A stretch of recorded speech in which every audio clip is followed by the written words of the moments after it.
ube makapuno waffle with halaya and keso. Tara, gawa tayo. So, gagawa tayo ngayon ng waffle. Gagamitin natin itong Top Creamery na waffle mix. Mabibili natin siya online. Pwede rin kayong order sa kanila. Gagamitin natin yung waffle mix powder, vanilla flavor. So, unahin natin yung pinaka butter ng ating waffle mix. Lagyan natin ng egg.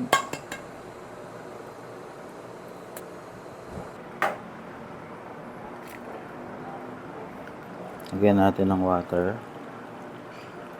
Tapos lagyan na natin siya ng mantika.